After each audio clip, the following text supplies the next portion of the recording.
Viva la basketball. Badgers basketball is in Europe. They're in France playing real games. We're going to talk about the box score, who looked good, and quite frankly, why this trip is so important to the success of this year. Let's go. You are Locked On Badgers, your daily podcast on the Wisconsin Badgers. Part of the Locked On Podcast Network, your team every day.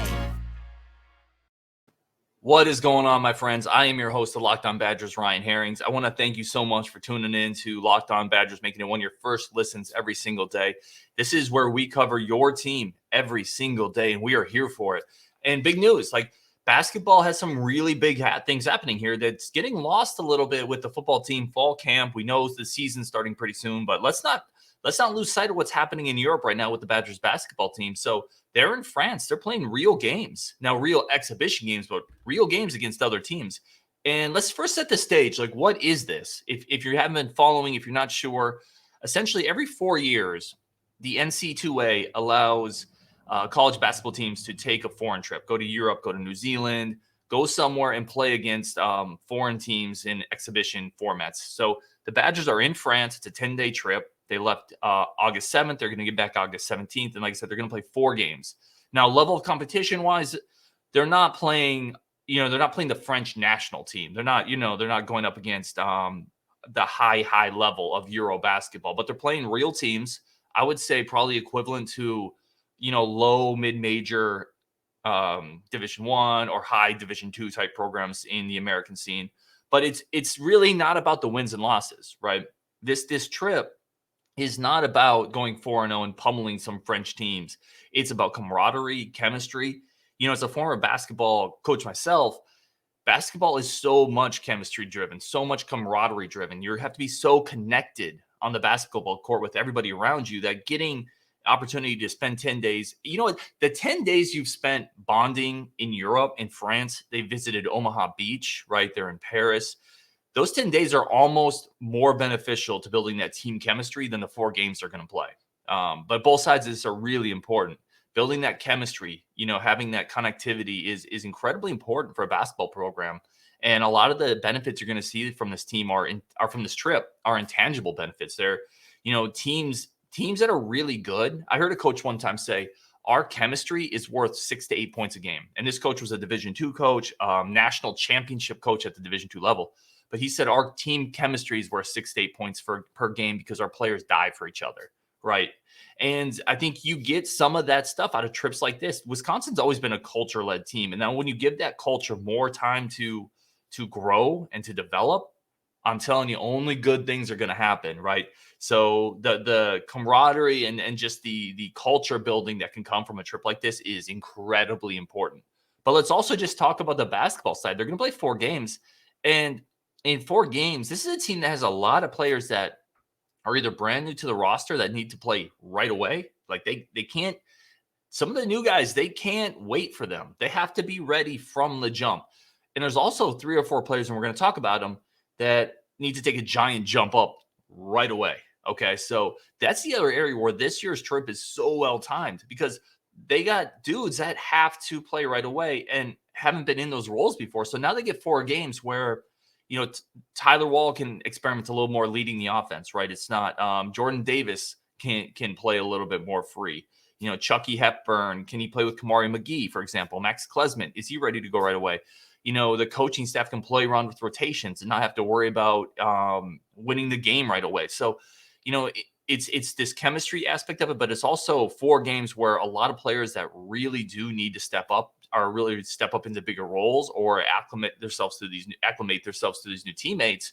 Now you're able to do that in this setting where wins and losses aren't the biggest deal, right? It's like in minor league baseball. You play to win the games, but at the end of the day, the development of the player, of the culture is more important than the wins and losses. And that's what's going to come out of this. Now, they're probably going to win every game, right? They won today pretty easily. Again, they're not playing the best competition, but what's going to come out of this isn't going to be the wins. It's going to be player development and, like I said, chemistry. And I keep beating that dead horse, but it is so important. And there's no better way to do it. There's no better way to build that chemistry than send a bunch of dudes, young dudes, somewhere where they're going to see different culture, come together, bond together, do stuff together, and play other teams. So I'm thrilled about it. I think it came at a perfect time, right? I think this year's team needs it more than last year's team did, just because, Johnny Davis could kind of do so much on his own that the culture, it's still super important, but they would have been fine either way because of Johnny Davis. This year's team needs to be more of a team. So I'm very excited about that. And keep in mind, Wisconsin, the other part of this, Wisconsin, between Brad Davidson and Johnny Davis, Wisconsin has to replace 35-ish points per game, 12 rebounds per game, 4 assists per game.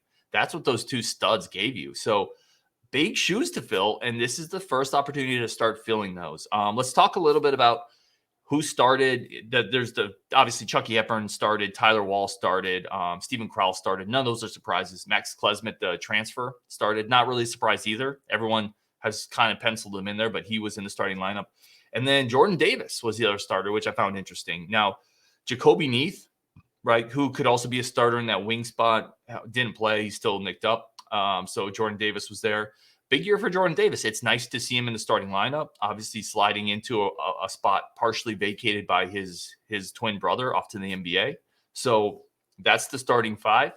But again, starters and the bench players both played a lot, right? So I don't think I don't think that means Jordan Davis is cemented into the starting lineup, but it's an interesting sign, right? You read tea leaves on this stuff. He's in there to start. I think he can be a good 3-and-D type player. So certainly someone to track, But again, it's really going to be, I'm very interested to see as we follow. So one game in the book, there's 3 more games to go. I'm very interested to see how this team shoots. We're going to get into that in the next segment a little bit as well. But I'm very interested to see how this team shoots and how some of the role players adapt and how they play really in this first opportunity for them to take a bigger step up, or this first opportunity to be on the roster for the couple transfers. So yeah, that's what's going on. They're in France. They're in France for about another 8 days or so. They have 3 more games.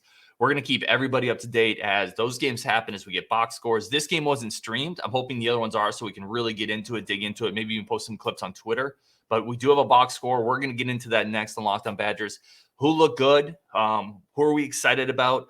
What are some of the good and bad spots of the box score that we saw? So we're going to get into that next. But first, today's show is brought to you by our friends at Built Bar. Built Bar remains the #1 source for all of your nutritional needs. I mean, it's just the best nutritional sidekick you can find in 2022. It tastes delicious. It's healthy. It's full of protein. If you made a bunch of check marks, like a check box for a protein bar, I mean, tastes good, check. Built Bar. Easy to, bunch of different flavors, check. Healthy, check. Not a lot of sugar, check. A ton of protein, check. You never get sick of them. My kids love them because it tastes like candy bars, but they're also healthy, so I'm totally cool with them rating my Built Bar stash. I love the marshmallow flavors, the churro flavors, anything cinnamony, marshmallowy that has protein in it and not full of sugar. Are you kidding me? 2020, we live in an incredible time where they can make protein bars taste like marshmallows and not full of sugar. It's absolutely incredible what they've done at Built Bar. There's a reason we all use that Locked On. It is the best thing you're going to get in 2022. And it with our offer, we can get it to you for cheaper. We have a great offer for you. Go to Built.com. They're all about the taste. They make it delicious. Go to Built.com. Promo code LOCKED15. That's LOCKED15. Promo code LOCKED15, LOCKED15. You get 15% off your order at Built.com. Thank you again, everybody, for making Locked On Badgers one of your first listens every day. This is where we talk about your team every single day, and we're here to build that Badger community. I really appreciate everybody that's been tuning in, all the comments on YouTube. If you want to talk about this Badger basketball team, this trip, who needs to have a good trip to kind of springboard into the season, leave a comment. Y'all know that when you listen to the show, I get into those comments. I post them on the shows. I talk about it. I want this to be a community-driven show. So let me know what you think. Leave your comment below. We'll definitely talk about it. You know that. That's what we're about. So let's talk about the box score, right? Again, I said the same comparison when I was talking about spring football, when I was talking about fall practice for football, right? We're only seeing little snippets. So all of this comes with the asterisk, short sample size. We're not seeing everything. You can look at a box score and get a lot of stuff, and you are also going to look at a box score and miss a lot of nuance and context. It's very important that we throw that out there. But still, there's good stuff here, and we're going to get into it because some of this is really encouraging. Some of it's a little discouraging in terms of early starts. So what was the biggest issue last year for Badgers basketball? Right? What was the biggest issue? I would argue there's 2 things, but the biggest one was shooting, right? Nobody on the team shot really, really well. And even the best shooters on the team, Brad Davidson, Johnny Davis, Chucky Hepburn. None of those dudes were shooting 39, 40% from three. This was a team that was woeful shooting the ball, horrifically bad in some cases. And, coming into this next year without Johnny Davis to take so much offensive pressure and shoulder such an offensive load, that shooting just has to get better. So what do we get in this game? 12 of 27 from three. That's 44%. Now, again, context applies. They're going to play better defenses in the Big Ten. Some of these shots are probably more open than they're going to get. But listen, 12 of 27. That's a lot of volume, which is good. I would like to see even 30 plus shots from three. And they shot 44%. Jordan Davis was 2 of 4 from three. Isaac Lindsey, 3 of 5. Y'all remember, he's my sleeper this year. Chucky Hepburn went 4 of 7 from three. And Markus Illver went 3 of 5 from three. So let's talk about those 4 players specifically. Jordan Davis, I've always thought, his scouting report was a really good defender that's going to have to work on his offense. That was the recruiting scouting report for Jordan Davis. And last year, he just didn't shoot well. If Jordan Davis, and he was 2 for 4 from three in this game, if he can hit threes at a 40%, 35% clip with his defensive versatility, the ability he has to play good defense, that's going to be a 3-and-D player, which is so valuable in the wing in college basketball, in pro basketball, and every level of basketball, getting that 3-and-D wing defender who can shoot threes. So this is a great sign, again, one game against subpar competition. I get it, but you'd rather have him go 2 for 4 in that one game than 0 for 4, right? So yeah, let's be positive. Let's be excited about what we've seen off the box score. How about this one? So we did a show, and the question was posed, a basketball show. What is one player on this Badgers roster that you think could significantly outplay expectations? And I said Isaac Lindsey.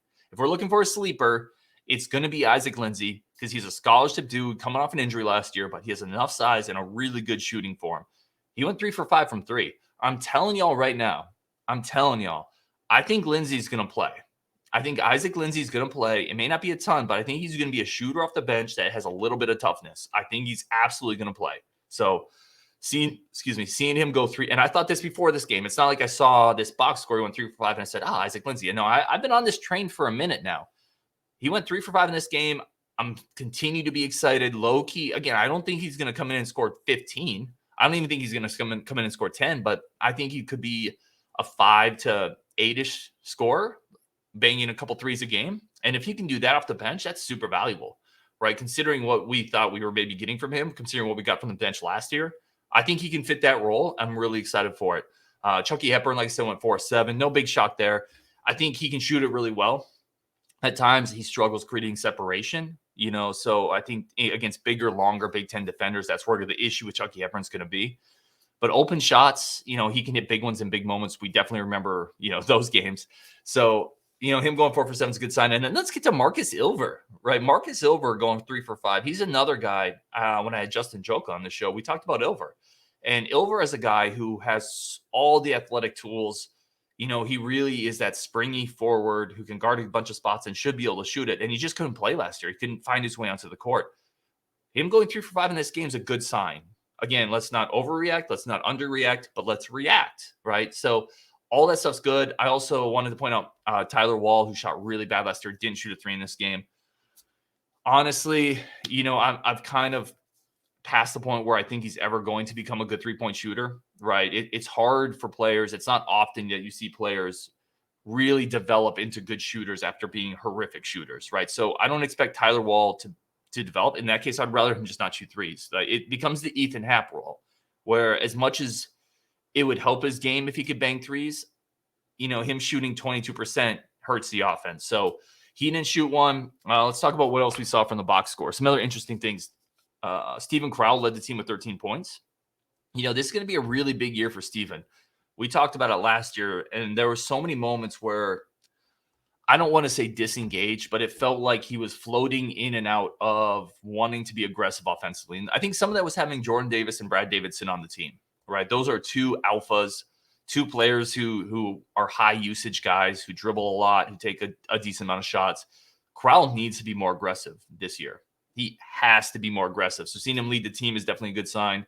I don't think the team they played had very much size. And from what I've heard, again, not a real good team. But still, you'd rather – it's the same point I made about Jordan Davis going 2 for 4. You'd rather him, Tyler Crowl, or Steven Crowl be aggressive and lead the team in scoring than not, right? So That's a good sign to me. 6 offensive rebounds from Chris Hodges. Look at that. Now, again, I think a lot of this is a sign of them not playing a team probably with much size or depth in the front court. But there's not another backup 5 on the roster, right? It is Steven Crowl, and then it is Chris Hodges. So it is certainly a good sign to see Hodges go in and get 6 offensive rebounds, because offensive rebounding is a hustle stat, right? You need size, you need athletic ability, but mostly you just want the ball. And he led the team in offensive rebounds by quite a bit in this game, and getting 6 of them is actually pretty incredible. That's a very high number on the offensive glass. So he was definitely banging on the inside. Again, this game wasn't streamed, so I don't know how many of those offensive rebounds were maybe a tip of ball around and it just landed in his lap, but you don't accidentally get 6 offensive rebounds is what I'm saying. So I think that's a really good sign. This is a player that the Badgers absolutely need to step up this year behind Steven Crowl. He has to be ready, because there are Steven Crowl, heaven forbid, but there's Steven Crowl turned ankle away from Hodges playing 20 to 30 minutes a game. Or Steven Crowl, even more, this is going to happen. There's Steven Crowl foul trouble game away from Hodges having to play a lot. So if he's able to come in, provide some physicality, they're not going to count on him to score. But if he can come in and provide a level of physicality, grab some offensive rebounds, that's going to be huge for this team. 8 rebounds for Jordan Davis. I don't know, does rebounding just run in the Davis family? Everyone remembers Johnny Davis last year. Johnny Davis led the Big Ten as a guard last year in defensive rebounding. In a conference with big men growing like in the fields like a farmer's cornfield. There are big men everywhere. Johnny Davis led the conference in defensive rebounding. I don't even know how many Badger fans realize that.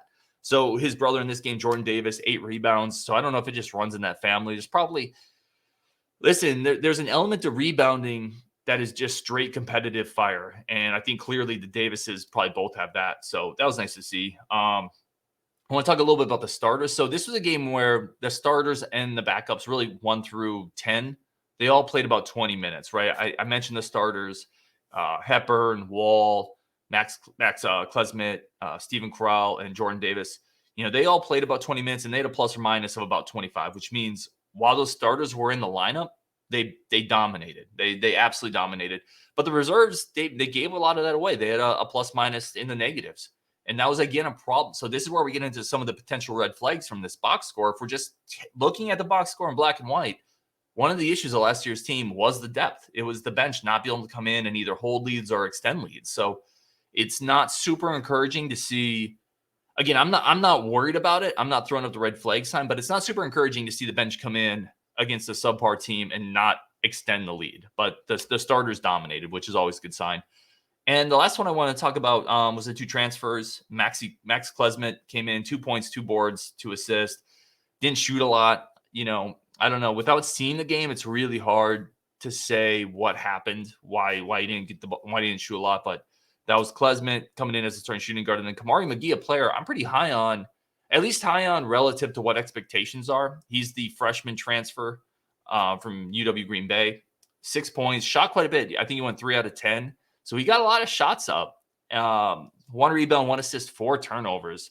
This was a heavy turnover game for Wisconsin. Obviously a program that does not do that a lot. So, I don't know. We're going to talk about the transfers coming up in the next segment, but certainly a little bit of hit and miss there, which is not entirely unexpected. Again, this is a group that hasn't played with each other a ton, right? Both Klesmit and McGee transferring over, and then several players really either in bigger roles or getting big roles for the first time in their career. So I wouldn't be too stressed about the turnovers. I think it's interesting that McGee came in and put up 10 shots in pretty limited minutes. I kind of like it, to be honest.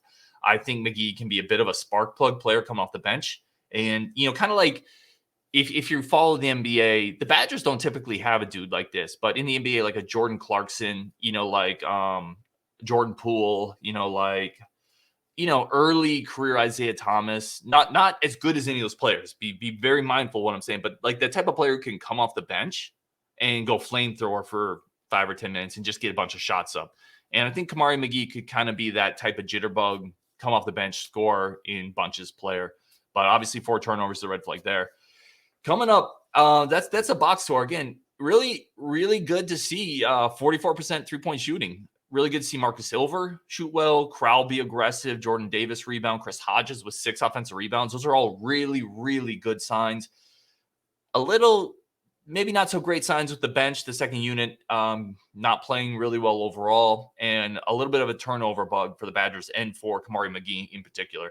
Coming up, I'm going to talk about who are the 3 Badgers that this trip is the most important for. Who are the 3 Badgers that need this trip the most? Coming up next on Locked On Badgers. All right, let's talk about it. So, and again, thank you everybody for listening to the show. Any comments, let me know. Throw them in the YouTube chat.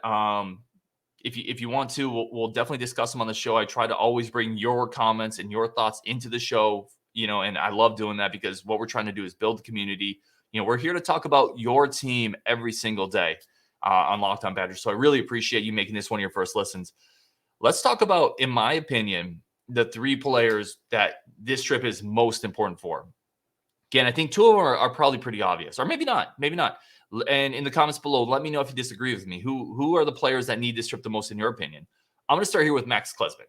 Max Klesmit for a lot of reasons. But really for the biggest reason, Max is coming in and the coaching staff, but really the expectation from the coaching staff and the fans is he's going to have to come in and replace a lot of what Brad Davidson did.